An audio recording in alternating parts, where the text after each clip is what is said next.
السلام علیکم۔ آج کی کہانی خاندان یا خودداری۔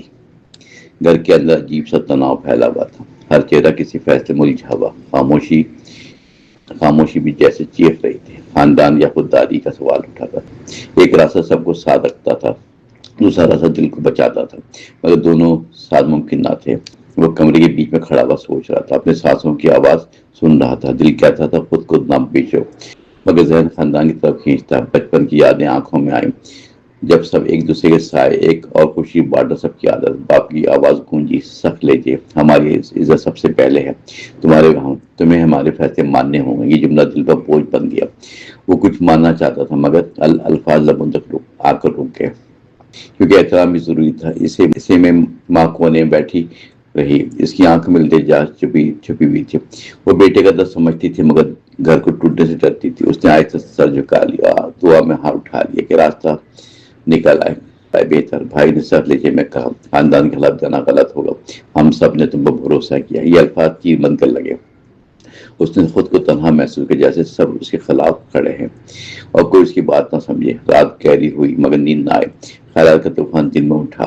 خودداری ایک روشنی سی لگی جو اندھیرے میں راستہ دکھاتی، مگر خاندان کا سایہ بھی ساتھ، جو چھوڑنا آسان نہ تھا۔ کبھی یہ کشمکش اسے اندر سے توڑتی۔ صبح ہوئی تو فیصلہ قریب تھا۔ اس نے آئینے میں خود کو دیکھا، آنکھوں میں سوال اور جواب دونوں۔ کیا خود کو کھو کر جینا ٹھیک ہے، یہ سچ کے ساتھ تنہا رہنا بہتر ہے؟ یہ سوال دل میں گونجتا رہا اور وقت تیزی سے گزرنے لگا۔ گھر میں سب اس کا انتظار کرتے، فیصلہ سننے کو سب بے چین۔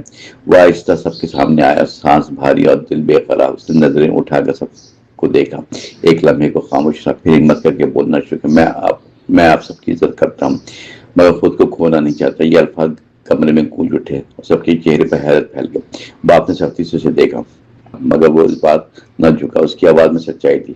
میں خاندان چھوڑنا نہیں چاہتا، مگر خودداری بھی ضروری ہے۔ اگر میں خود کو کھو دوں تو آپ کے ساتھ کیسے رہوں؟ یہ جملہ سب کو سوچنے مجبور کر رہا تھا۔ خاموشی نے فضا کو گھیر لیا، جیسے وقت رک سا گیا۔ ماں کی آنکھوں میں آنسو آ، اس نے بیٹی کی طرف دیکھا اور پہلی بار مسکرا دی، بھی ہلکے سی۔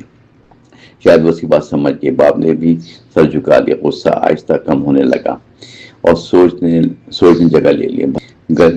بھائی نے گہری سانس لے کر کہا، شاید ہم نے جلدی فیصلہ کیا، ہمیں تمہاری بات سننا چاہیے تھی۔ یہ سن کر دل ہلکا ہونے لگا، گھر کی فضا بدلنے لگی۔ آہستہ سب تناؤ کم ہوتا رہا، محسوس جیسے بوجھ ہٹ رہا ہو دل سے۔